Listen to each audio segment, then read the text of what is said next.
This is Donna with Creative Conversations with David and Donna, and unfortunately David is not joining us today because he is sick and he can't speak. So he was going to try to be here and just in spirit for support, but he wasn't even able to show up. So it's just me and my guest Erin Warner, who I taught many years ago when she was a freshman at Denham Springs Freshman High School, and she has now started her own circus, which I'm going to let her tell you all about. But first I'll let her talk about being in my class when she was a freshman. All right. So my freshman year, I was always very talkative, a little mischievous. Personality. We'll call it personality. Yeah. So the funny thing that happened in your class, it was when we were watching the play Cats. Okay. I actually pierced my nose in your class. Oh no! Yes. She mentioned before that she had stories to tell and said she was going to reveal on the podcast. So, oh wow! So what did you use? All right. So this is kind of gross. I was young. I was dumb. There was a girl in your class. Her name was Anthea, and she had an earring that was one of the piercing earrings, so it had a sharp part, and that's what I used. And you used on the outside, not the septum, right? Yeah, it was on the outside. The outside. Okay, so you just decided I'm going to shove this thing into my nose. Yep. Did it hurt? It did. It took me a good 15, 20 minutes to get it all the way through. Oh my god, what an awful story. Yep. Oh my god. Okay, so okay, you did clean it in some capacity first? I did. It was completely illegal because one of the other kids had a lighter. Oh, okay. Yeah, so I used a lighter and I sterilized the needle. Okay, this is all in my classroom. This was in your classroom. classroom. I was in my desk apparently doing some work and didn't notice that someone... I was all the way in the back of the class on the other side away from your desk. Yeah. So she used a lighter in my classroom. This doesn't say much about my teaching skills. Well, we did try to hide it. Everyone kind of put their jackets on the desk and stuff. Everyone around me was in on it. So we were... I'm just curious. Do you remember who had the lighter? Oh, what was her name? I remember she had very long hair and freckles. Okay.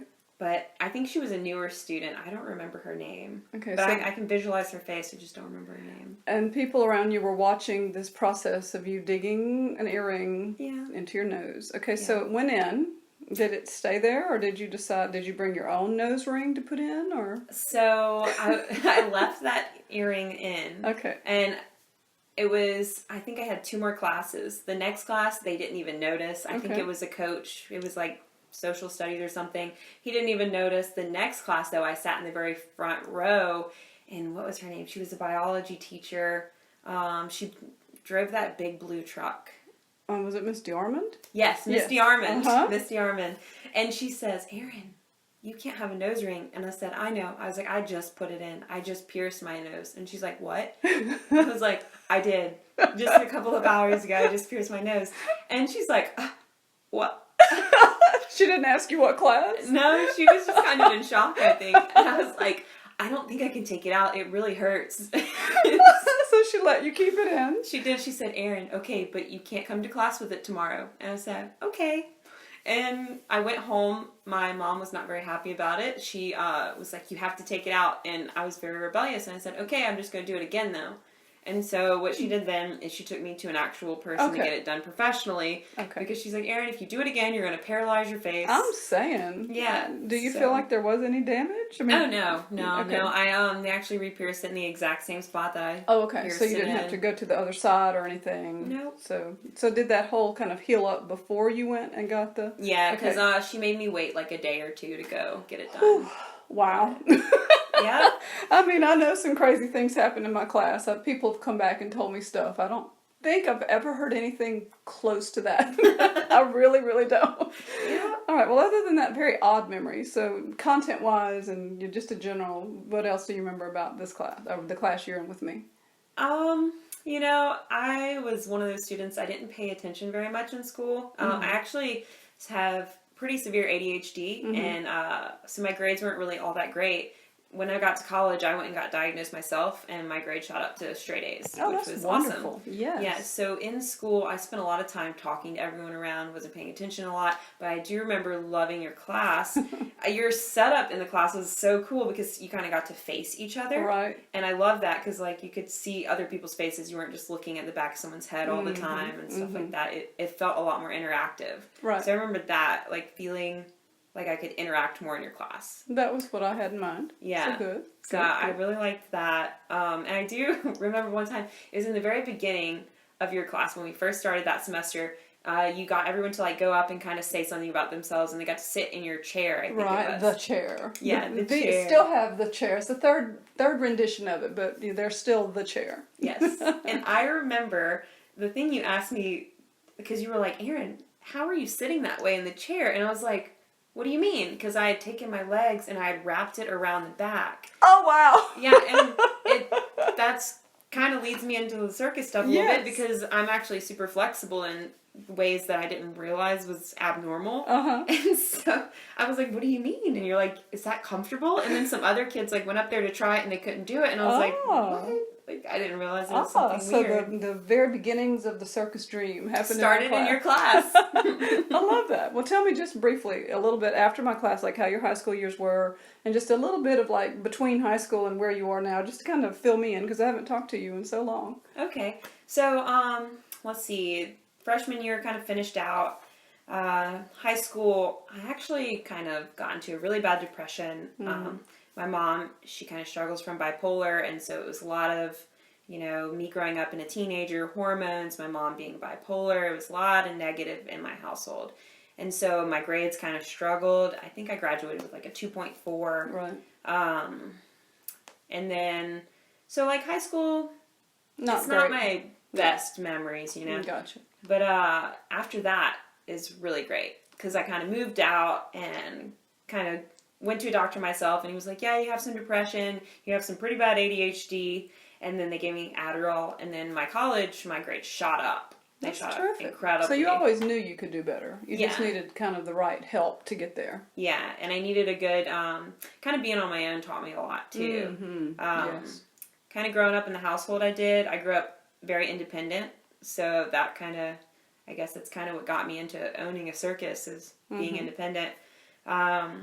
So where did you go to college? I went to Southeastern. All 4 years you graduated? And Yeah, psychology. Okay. Psychology. Right? I'm sure that helps somehow. We'll have to work that into the circus conversation. But Oh, yeah. okay, so I guess from there, it's like, how do you go from there to owning a circus?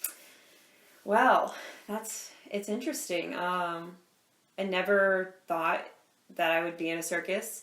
I remember going to a circus as a little girl and like seeing an elephant, and I think I was like 5 years old. I got to ride on an elephant in a circus. That's cool. And I was like, wow, this is crazy. I didn't think like it was something that wasn't normal or anything. I was just like, wow, everyone gets to ride elephants sometimes. Mm-hmm. But then I got older, and I would see videos online about people doing these weird dances and like acrobats, and then see people flying on trapeze. It was always on the internet. And I was like, wow, that's so cool. I never thought that I would do it. Right, exactly. And then my start in it, one year, I believe it was 2014 or 2015. I think it might have been 15. I went to the Renaissance Festival that was in Ponchatoula. Yeah. And they had this booth, and they had these like toys, and it was called flower sticks. And this guy, if you can imagine, he's holding a stick like a wand. It's about a foot long. And he has another stick that he's just twirling around it. And it looks magical. You're like, how are you doing that? I've seen those. They're very cool. Yeah.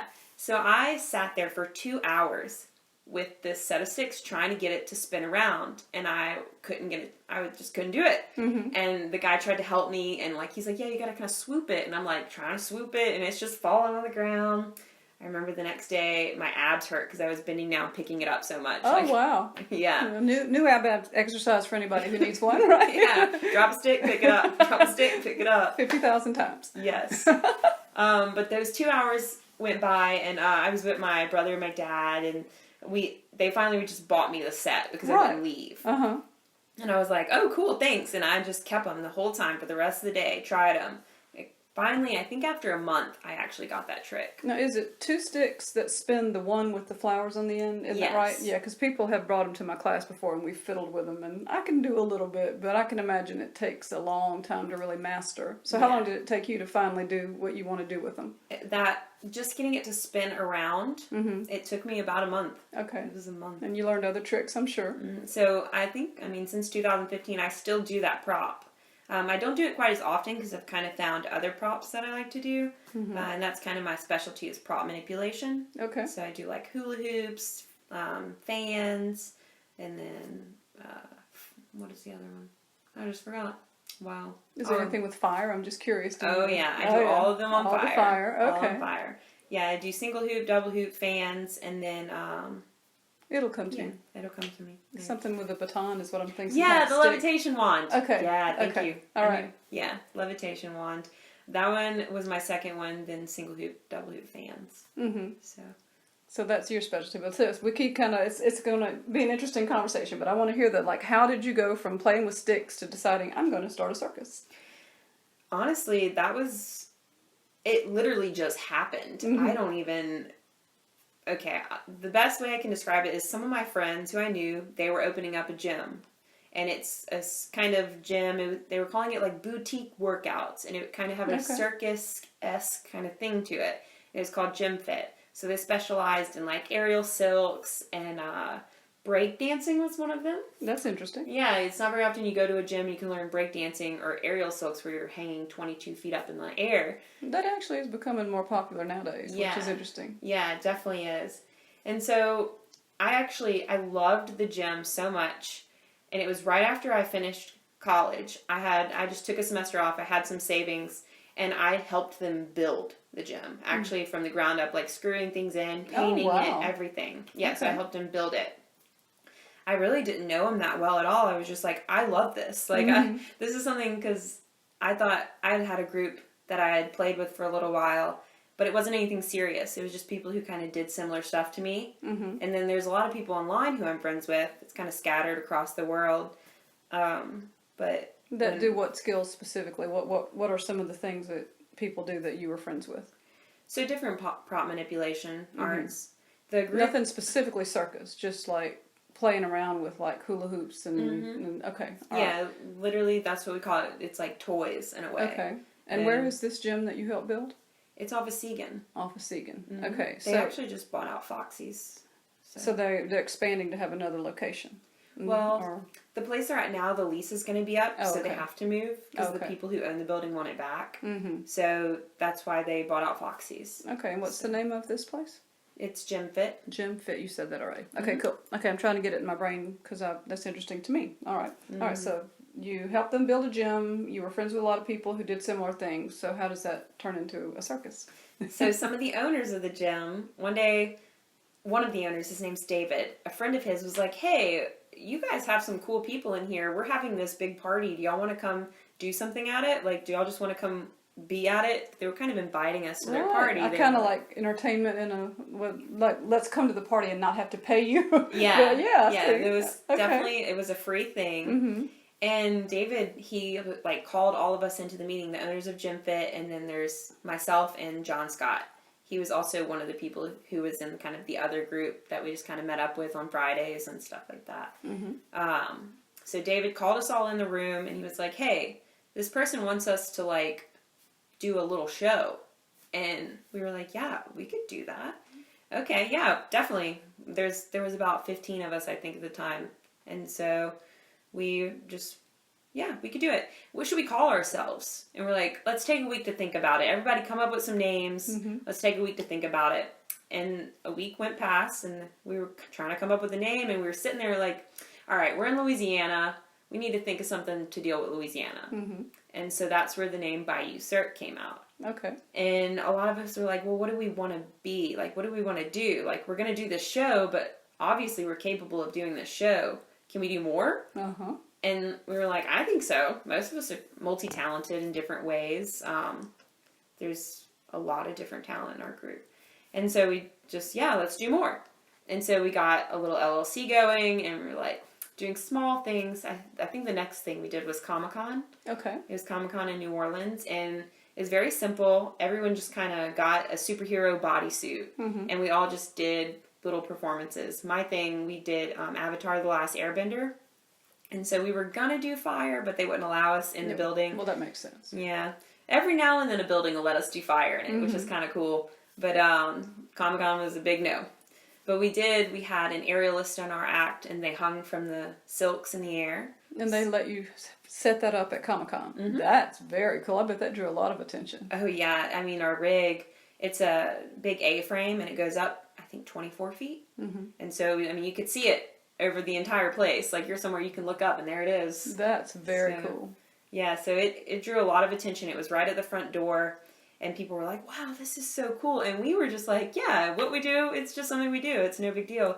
And then at the end, we had a meeting like a couple days later and like, guys, this went really well. Like, we could do some really cool stuff. And we're like, yeah, we really could. Like, we could do really cool stuff. And that's when we came up with the idea, like, all right, we should be a production company. We should actually start putting on shows. And we're like, all right, yeah, that's a goal. Let's give ourselves a year. Let's build up some money. And see, like, let's look at different venues where we could hold it. We, like, thought about doing it at Dunham School Theater. Okay. So we thought about that. And we were like, well, maybe we could do something at the River Center. We're like, well, that's too big. That's really expensive. Yeah. That could be way along the future. And we're looking at different schools. Maybe just a school would host us. Or maybe we could just do a dinner and a movie kind of thing. But a dinner and a show. And then finally we decided that we would do the manship because they offered a grant. We weren't a 501c3, so we had to establish that. Two of our owners established that. They did the 501c3. No, I'm trying to remember. Is that nonprofit? Yeah, it's a nonprofit. Okay. So they created Circus Louisiana. Okay. And it's pretty much any circus group in Louisiana, they try to help them. Oh, that's cool. Yeah. Because, the big circuses are no more. So y'all are keeping it alive on the smaller end. That's very cool. Yeah, I think, so we take a lot of inspiration from Circus LA. And that's what I figured. Yeah, their stuff's incredible. They've done some really cool. And it just continues to evolve. It blows my mind every time I see their new show. So yeah, I've met a few people who performed with them just randomly. Like one time we were actually, this is a good show. We performed with Snoop Dogg and Nelly. Wow. Yeah. So were you like an opening act? Is that? So, or were you on stage with them? No, we weren't on stage with them. That would have been cool. Yes. Some of us were like almost on stage, so they were kind of off to the sides. They had like smaller stages, and that's where the aerial silks were hanging, and so they were doing stuff like that. But I was kind of in the back.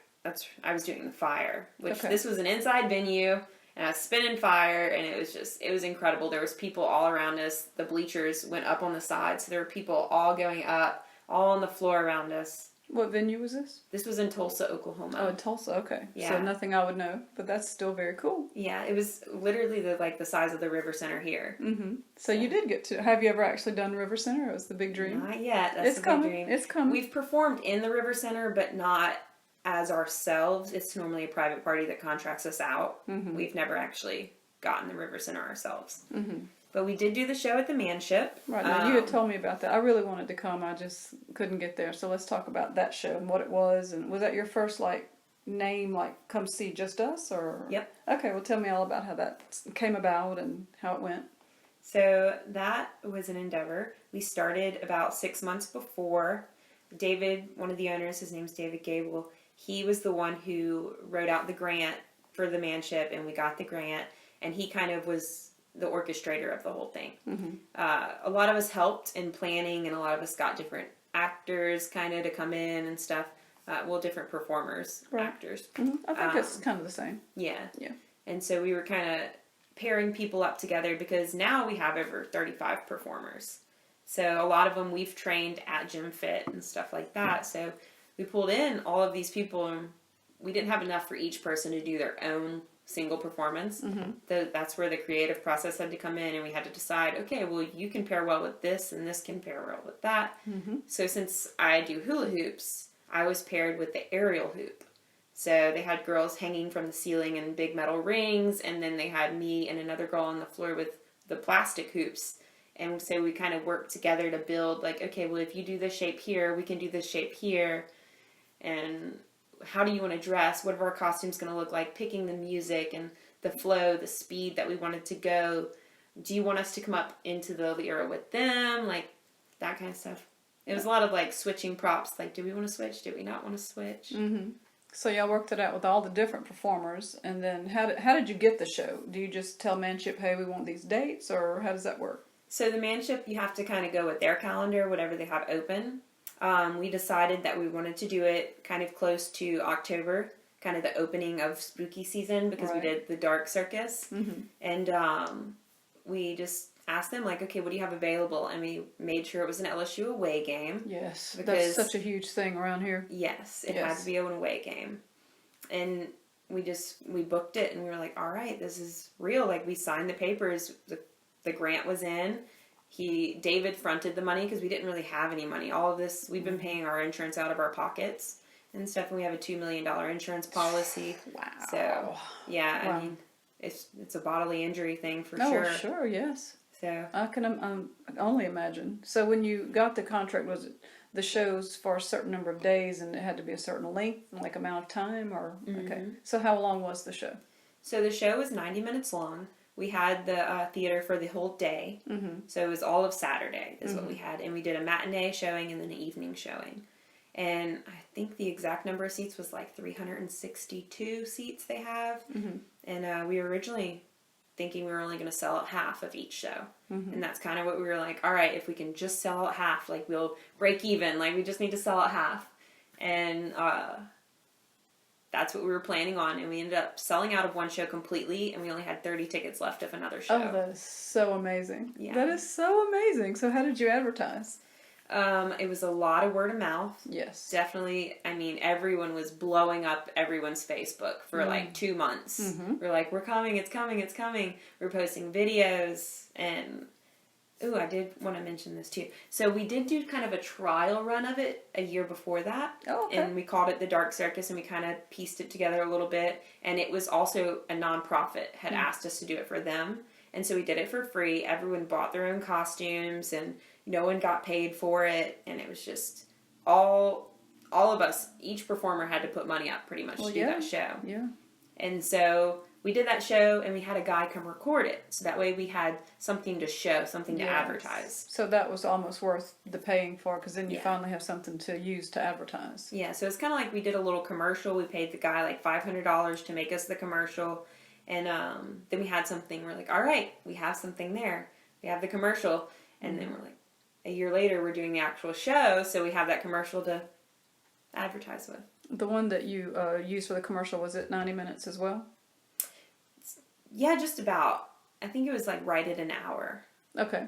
But it was much, much different than what we did this I was going to time. say, because that's nice to have it, but I'm sure it evolved. So I have so many questions, and I'm sure you could tell me all kind of things. But tell me, like, from the beginning to the end, did you tell a story, or is it just kind of, let's just watch a bunch of different acts, or how did y'all put it? Definitely a story. Okay, well, let's hear the story. So the story was about a circus that comes to town, and it's called the Dark Circus. And the original story was this little boy and this little girl were going to see the circus, and they kind of snuck in. Okay. Because they weren't with parents, they just snuck in around the back. They went behind stage. They wanted to see what was back there. And they found out that the ringmaster actually had entrapped the souls of performers in marionette dolls. Oh, that is amazing. Who came up with that idea? David Gable. That is cool. Now, did y'all have little kids? Yes, Okay. we did. We actually, David's son was the main little kid. I love this. Okay, Yeah. well, tell me some more. So the little kids, they come to the circus, they go back, they see that the dolls are actually being controlled and they're real humans trapped. And the ringmaster has this cane. And what it was is we took like some Halloween decorations of a skeleton, and we used the backbone and the skull, and we put it on like a stick. So it's just kind of homemade prop. And that's what he used to control us. And he would like tap it on the ground, and we'd come to life. And we were under his full control. And so by the end of the show, the little boy, he sees it and he's like, I gotta stop this. And he kind of tricks the ringmaster, and he grabs the staff and he breaks it. And then all the performers come running out, and they're like, we're free. And they grab him, and at the end of the show, we put him in a giant like trunk, and we just shut it, and we rolled him off stage, and the whole crowd was cheering and stuff like that. So you captured the person who freed you? Why did you put him in a trunk? Well, it was kind of for dramatic effect. We wanted to make sure it was a very PG. We didn't want any kind of like blood or gore or anything like that. But we wanted a way to signify like he had been beaten. Like we were free and now he was gone. Oh, okay. I misunderstood. I thought you put the little boy in the trunk. Oh, no, the ringmaster. Yeah, the ringmaster. Okay, perfect. In the trunk. So you got your revenge. Yes. Yeah. Oh, I love. And what's really cool is the little boy, David's son, he's actually a break dancer, and I believe he's 11 now. Mm-hmm. And so he actually started to kind of perform with us on stage and stuff, and he kind of became part of the circus. And did y'all have a big finale number after y'all got the ringmaster off? So just everybody kind of doing their own thing, but I'm sure choreographed to where you were working together. Yeah. Well, the whole ending that like was choreographed together was actually the little boy taking the staff and breaking it. Each person had their own number that they were doing to kind of confuse the ringmaster. It was supposed to be our final bow. Okay. And what really it was us trying to trick him so the little boy could get the staff kind of thing. Oh, wow. That's so intricate. It was very intricate. And with 35 people running across the stage, one after the other, very quickly, we had to practice it probably like 15 times. Oh, I know. I've even written stuff like that where I'm like, why did I put so many people on stage? Yeah. But sometimes you just have to, and it's like, do it again, fix this, change that. Now, you remember you have to do this. You come in here and you just keep doing it over and over and over. And it does finally work, but I'm very aware of that problem. Mm-hmm. But, okay, so I still have so many questions. So tell me, okay, that's the story, but all the acts in between is just the ringmaster like commanding you and then commanding you and commanding. So each person would come out, and so all the acts were dark in some way? Or... they weren't really dark or scary. It was really more of him just having the control over us. Most of our acts were very graceful and more beautiful kind of so thing. that's just like the frame story, and your acts just all fit in. So your act was with on the ground with the people in the silk. So tell me about all these other people and what they were doing. So we had everyone's favorite act. It was this girl. Her name's Michelle in real life, but in the show she's called Trinket. Okay. And she's been with the ringmaster for so long that he doesn't even remember where he got her from, and she actually likes him. Okay. She enjoys being a performer for him. And so at one point she's actually holding the cane and she's all happy and she's like, yeah. So in her act, she was on the dance trapeze. And she, if you can kind of picture, she was dressed almost like the Queen of Hearts. Okay. Her hair's in these big bubbles on her head, and she's got the bright red lipstick. And she actually did her performance to almost her boyfriend is in a band, and it's kind of a heavy metal band. So her song was kind of to a heavy metal, but slightly circus appeal to it. Mm-hmm.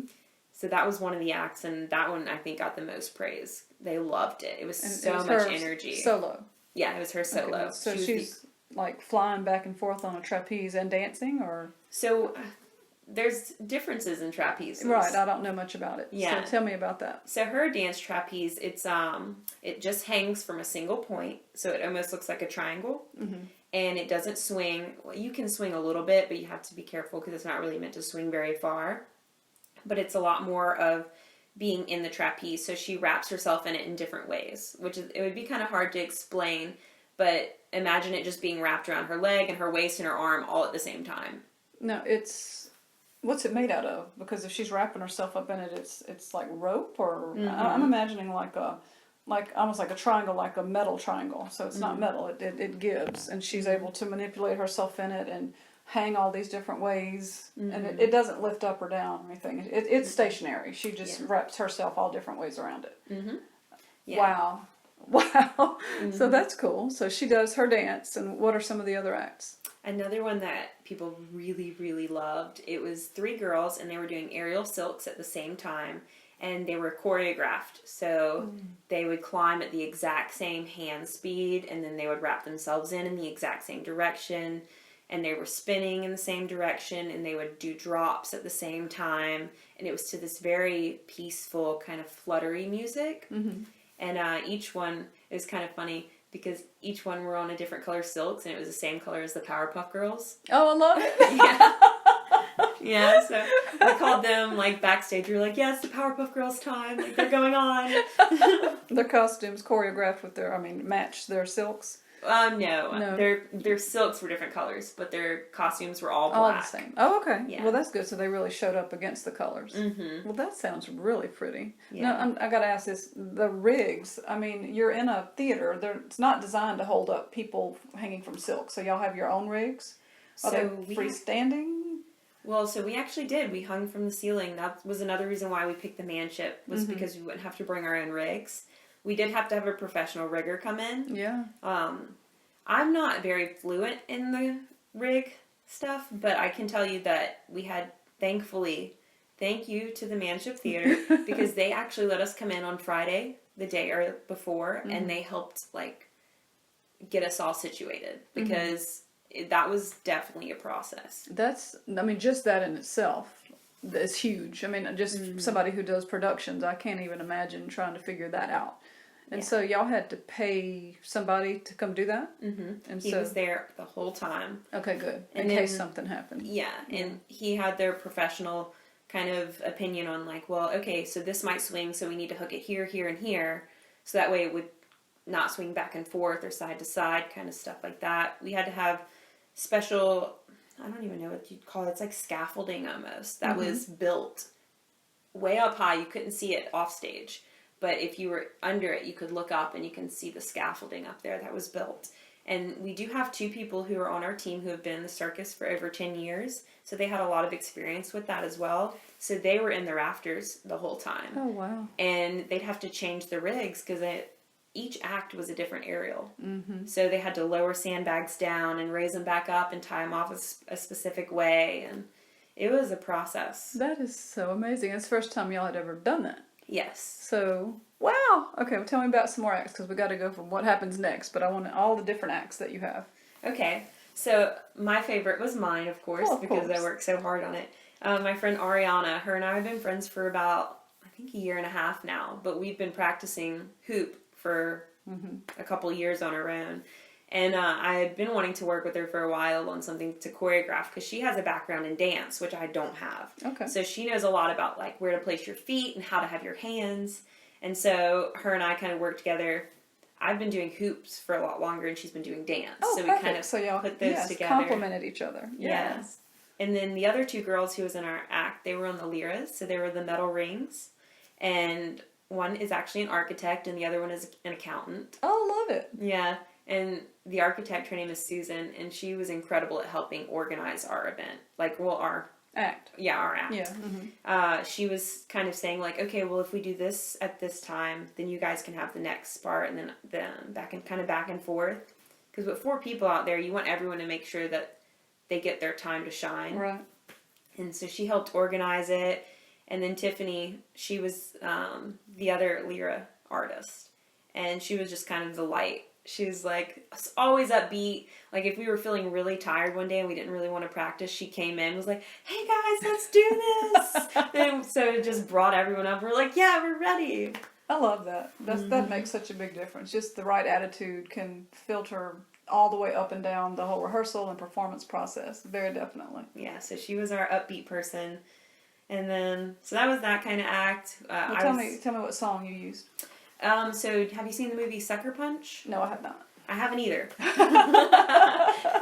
But we used one of the songs from there. I forget the name of it. How long was your act? It was 3 minutes and 45 seconds long. Mm-hmm. That's a long dance. Yeah. So you had some time to kind of hang back and, like, do one arm on a hoop while they were doing their aerial stuff to give yourself a break. Because, I mean, a full-out dance for that long, that's tough. Yeah. It'd be in some good shape to do that. Yeah, well, especially the aerialists, because they're holding their whole body weight up almost the whole time. Wow. Yeah. That's impressive. Yeah. That's really impressive. All right.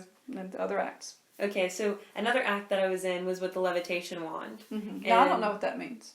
So imagine having, like, a walking cane, and it is connected to an invisible string. Oh, okay. Okay. So you kind of act like it's a cane or a baton, and you're kind of twirling it, and then all of a sudden you just drop it and it's floating. Mm-hmm. And so it's hanging, like, from your, from my hand. Okay. Mm-hmm.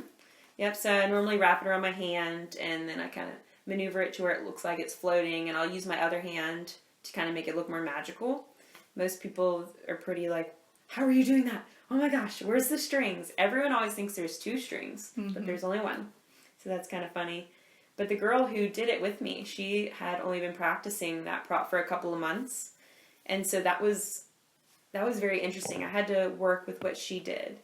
So I had to kind of see what moves she was capable of and then build off of that. So the whole time we were choreographing, I was teaching her at the same time.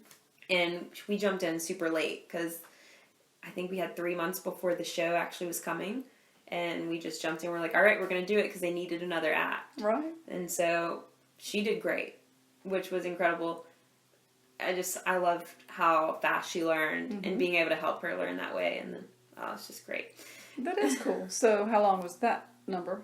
That one was almost 4 minutes long. Wow. For somebody just jumping in like that. Yes. And what was so strange is the song was partially a 6 count and then part of it was an 8 count. So it was a lot of switching, very, very fast pace. So that was the most challenging act I've ever done in my life because it was so fast paced. And then also with someone who had only been doing it for a couple months. So y'all kind of did some things at the same time, but then like took turns and...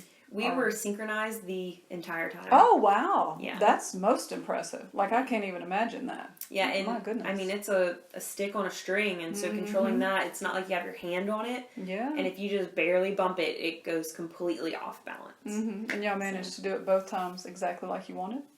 There was one time where there was a very silly, simple mistake, but it wasn't very noticeable. I don't think anyone in the crowd really noticed, but, we did. Well, of course. Yeah.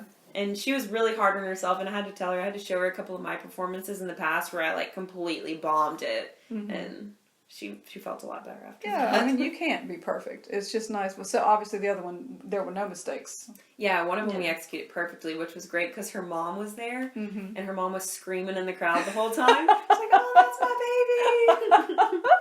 I love it. So, you've been mentioning costumes. What did you wear for that one?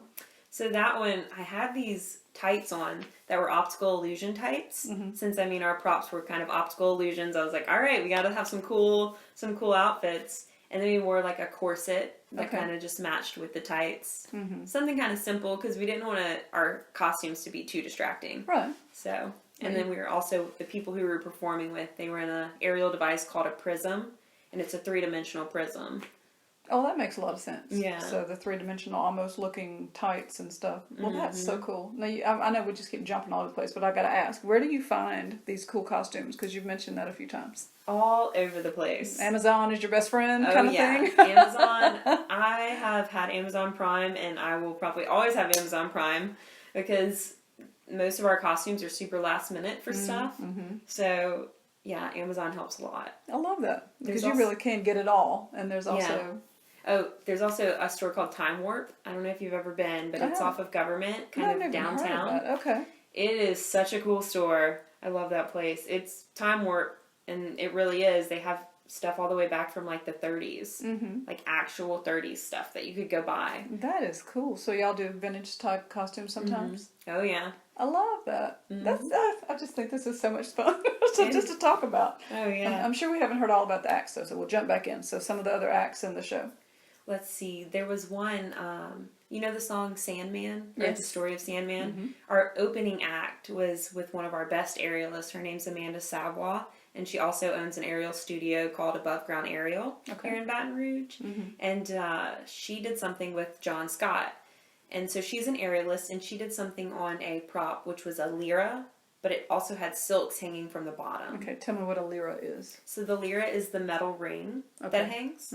So it's an aerial device, and it's a metal ring. I think it's about 3 feet by 3 feet kind of size, big enough to where someone could be inside of it. And then the silks were hanging down from the bottom. So she kind of took 2 separate aerial acts and then put them together. And she's very, very, very talented, very skilled. And so she executed that wonderfully to Mr. Sandman. And then John Scott, he kind of was also in there. So he was at the bottom holding the silks, swirling her around, spinning them while he's laying on the ground. And he's talking about, like, bring me a dream. And he's, like, reaching up to her. And she's in this beautiful pose hanging in the sky. It was very dreamy. I'll bet. Now, so he didn't really, did he do any like contortion type anything? Or? So he's also a prop manipulation artist. Okay. And he has this prop called Poi. And the ones he was using are vision poi. So if you can imagine a light stick that's about 1.5 feet long, and you spin it around in a circle, and it can actually display the Mona Lisa. Oh, wow. Yeah. How? How does that happen? I think it has like over 100 LEDs in a span of like 100. Somebody has programmed. Mm-hmm. Oh, wow. That is just mind-boggling. Yeah. That's crazy. That prop cost him $2,000. I can only imagine. Yeah.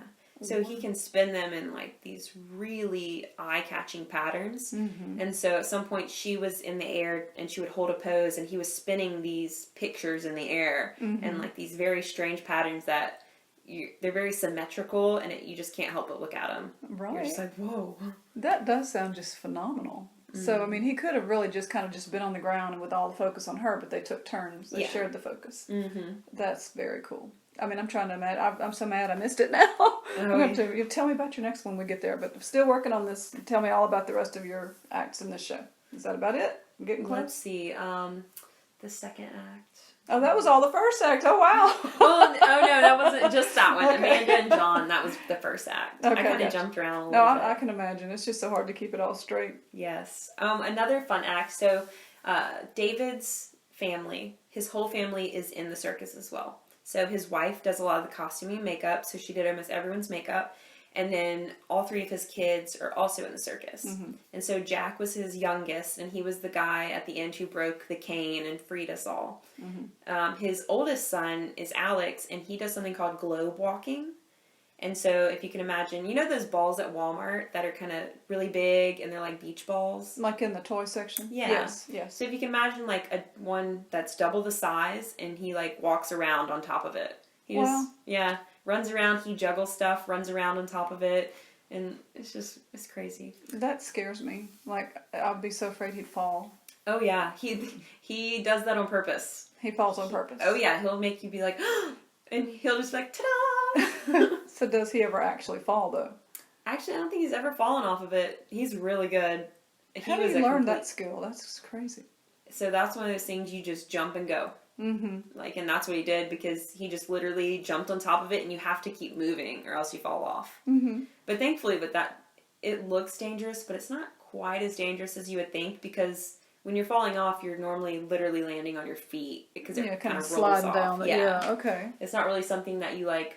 You know how you imagine someone slipping on a banana peel and they're like, whoop, and then they hit their head on the ground? Yeah. It's not quite like that. It's more like, oh, your feet touch the ground. That's good. But where do you find a ball that would support someone's weight like that? China. Okay. Get it all in China. Yeah. China. They make it all over there. That is wild. Is it an inflatable thing? I mean, no, it's, I forget what kind of plastic, but it's a heavy, heavy plastic. It's hollow on the inside, but the plastic is probably about 2 inches thick. So it's a pretty heavy ball. And I'm imagining shipping was a bear. Yeah, it was $300 to get it shipped here. I bet. Yes. And what was crazy is how they wrapped it. They literally just took like the cardboard paper and wrapped it all around it and taped it. So it came to you as a ball. Yes, it came as a ball. And where do you store all this kind of stuff? Thankfully we have the gym. Okay, right. Yep. I love that. If it wasn't for the gym, I don't think Bayou Cirque would be alive. I'm saying. Yeah. I mean, I know all about storage. That's a different story for another day, but trying to keep up with all of it. Because all your costumes that you use, you definitely have to keep them in case you need them again. And oh yeah, so y'all must have a fun prop and costume area somewhere. Oh yeah. Most people tend to kind of keep a lot of their stuff at their house too, because that helps a lot. Because we do, storage. Yes, I completely understand that one. All right, more acts. We just keep coming back to it. So in between each act, there was kind of a lull period that we had to have for the rigs to change. Right. And so we learned in our first kind of run through, whenever we did it a year before, and we got that commercial made, we learned that the rig change out really lost people's attention. I completely understand that as well. Yeah, so we had to figure out what we could do to stop that. And so what we did is we came up with the idea of having clowns. I was going to say, I saw that in my head. Yep, got to have the clowns. They serve a very definite purpose. Yes, and our clowns were absolutely incredible. They stole the show, 100%. And we're actually using that. People loved it so much, we're using that for one of our next shows that's coming up at the Renaissance Festival this year. Oh, I love. Okay. So, but I'll tell you a little bit about the clowns. So Alex, the globe walker, he was one of our clowns. Then we had Alex. I'm sorry, not Alex, Nick. Okay. Nick, he does something called a rope dart, which is... Rope? Dart. Dart, okay. So it's actually a martial arts weapon. That's kind of where it originated from. But what he has like an LED one, so it's a big white ball that kind of swings around. And the rope, I think, is about 6 feet long. Oh, wow. Yeah, and what he does is he like wraps it all in his body in these weird kind of what you call an empty knot. So he'd throw it under his leg, and then he'd wrap it under his shoulder, and then go under the other shoulder, and he's holding it all by his thumb, and then all of a sudden he just lets it go and it shoots off. Yeah, so... Is the rope kind of elastic? Is that no? It's just it shoots because of the way it's wrapped, and his body facilitates. Yeah. Okay, and he can shoot it off, kind of thing. That is so cool. Yeah, it's a very, very interesting prop. The first time I saw it, I had a hard time understanding what was happening because it moves very, very fast. And so it took me a couple of seconds of looking at it, like, where is that? What is under his leg? Like, wait, how is it up there now? That is so cool. It just, it's all, well, you mentioned that you, in my chair, like contortion, do y'all do like the Cirque du Soleil, like the contortionist? Y'all have that act as well? We do have a contortionist. Yeah, her name is Madison. She's also an aerialist. She's very, very good. She hasn't been practicing contortion for very long, but she's already really bendy. Bendy. Yes. That's a great word. Really bendy. Yes. Is it like where you can lay on the ground and put the bottom of your feet on the top of your head kind of person? Yeah, she can like stick her toes in her ears. That's wild. I mean, for somebody's back to be able to bend that much, I just watch people, I'm just astonished. I mean, their behind is like laying across their back. I just can't. I just can't. Yeah. I mean, wow, just to be that bendy is quite an achievement, I must say. Yes. I did meet a girl, she lives in New Orleans and she's 18 years old. I wish she lived closer, but she's doing college stuff. But she actually can get on something called handstand canes. So they're pretty much just rods with some pieces of wood on the top. And she jumps up into a handstand on them and she can shoot a bow and arrow with her feet and hit the target. So you said, give me your information, and when you get out of college. Yes. So is she interested? She wants to... Yeah. I keep up with her on Instagram. She's super sweet. Yes. I'm always seeing her little videos, because every now and then she'll post something of her doing it. She started doing knife throwing with her feet now. So, that is amazing. Yeah. I love that. And what's really great is almost all of us are completely self-taught. Right. Like, we'll see something online and we'll take inspiration from that. And every now and then we'll meet someone and they'll show us a move. I was about to say that there must be some mentors around that you could find to kind of enhance the skill level or even just the ideas. Yeah. So have we gone through every act yet, you think? Or most? I think just about, yeah. Okay, because I have many questions. I have a thought for you. I'm sure y'all have had this thought. America's Got Talent. Have you thought it? Yeah, we've thought about it. We've thought about doing that kind of stuff. Honestly, we're not there yet. We're just not there yet. That most of us have been performing our acts for about 3 or 4 years, kind of thing. That was kind of a rough estimate. Right. Now, I'm sure we're going to keep growing. Right. And we have no idea what the future is going to hold for us. Most of us may stay in Baton Rouge. We have a lot of people who are already in families, kind of established here. But we also have a lot of kids, a lot of really young people. We have these twins who are incredible. Their hair goes down past their butt. Oh, wow. That's how you'll recognize them. If you go online, you'll see them. You won't miss them. And they're homeschooled. They're 17, and they're going to go to college. Right. And so we don't know what's going to happen. What is their act? They do a lot of stuff. They do acro yoga. They do silks, trapeze, and I believe lyra as well. Okay. So they learn just at home? Or at the gym. Okay, so they've been coming to the gym. That's how they started, was coming to the gym. So that's how y'all can get people. Like when people come in, you're like, hey, try this, do this. Like, you want to go to circus? Yeah, literally. People come in because they hear that it's a cool workout, and the next thing you know, they're seeing all of us performing elsewhere, and they're like, I want to do that. And it kind of inspires them to push harder. Right. And they keep coming back because they want to be part of it. That is so cool. I just think that's just the most amazing thing in the whole world. I just love it. So I'm curious, since you did your show, tell me the dates again, or the date again that y'all were at Manship. Do you remember? It's September 29th. Okay, so since then, have people been like, hey, we want you to come here and do this, or have you booked other shows? Oh, yeah. So tell me about that. So, you know the new place Top Golf that's in Baton Rouge? We're going to be there for their New Year's party. Ebb and Flow Festival, we'll be doing that, I believe it's in March or April coming up. Now these are paid gigs. Oh yeah. Yes. Oh yeah. Getting to that stage now, that's wonderful. Yes. Yeah, so we've had small gigs here and there that pay, you know. We really try to pay our performers and our students and stuff to keep them coming. And, I mean, they spend a lot of money on their costumes. So we try to get the money out there. We're starting to get bigger stuff. And then, do you know The Dukes of Hazzard? Yes. The movie? Yes. So, Bo?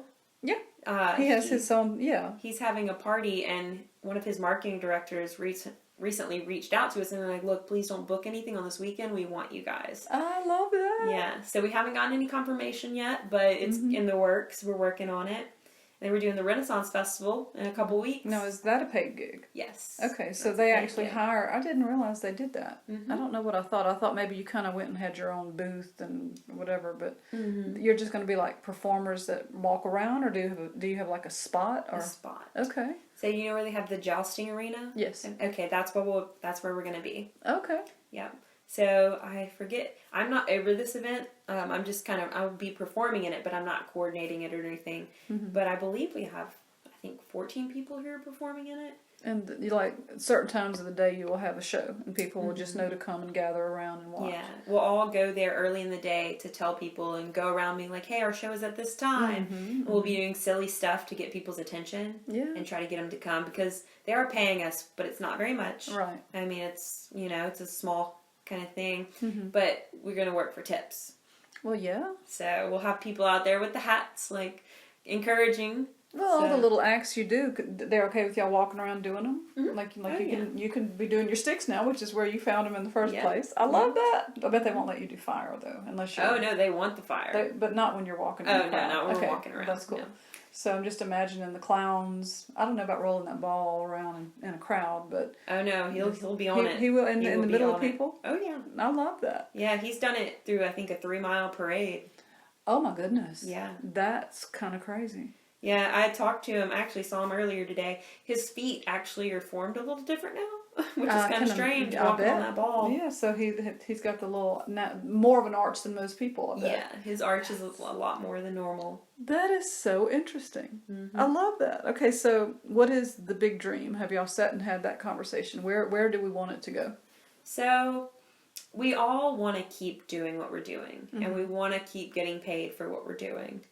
And we do have one of the owners, his full-time job is this. This is kind of what he does. He performs a lot. His name's John. He performs for people all over the country, stuff like that. And he's also one of the owners. So I secretly have a dream that this will be my only source of income. I'll be putting on shows. I don't know if I'll want to perform all the time, but I love organizing it. I love helping people pick out their costumes. Right. I love motivating people. I love teaching people. It's so much fun. I love doing small shows and then seeing people's eyes light up that they want to do it. And I love finding those people and bringing them in. So I'm hoping that may be something that'll be a full-time thing. Oh, stay creative. I love it. So, what is your other job? Do you have another job? I do. Most of us all have other jobs except for John. He's one of the only ones that's full-time here.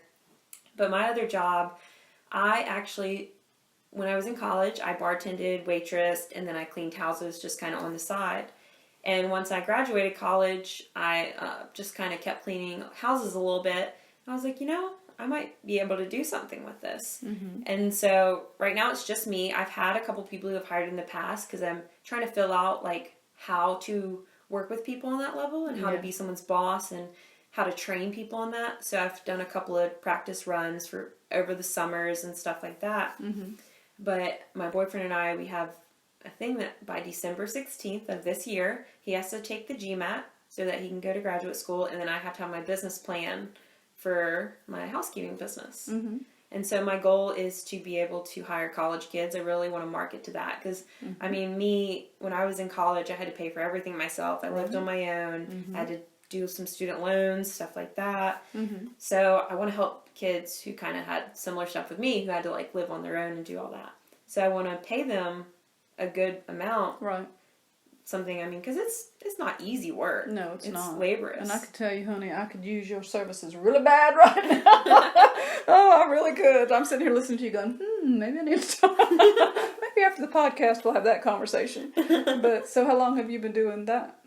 So long time. So my mom actually cleans houses, and as a kid on summertime, because she was a single parent for a long time with me, I'd go with her to work. And so she, every now and then she'd be like, all right, Erin, I need your help. I need you to go wipe some stuff down. And so I started when I was young cleaning other people's houses. And so all throughout college, I mean, pretty much since I was 18, I was doing it. Okay. And so I've learned lots of tricks and tips. It is an art. I mean, honestly, people like, oh, just clean it. But honey, like, I look at what needs to be done in my house, and I'm like, I don't know what to do. I don't know where to start. I just don't, and I don't want to do it. And I'm tired from my job.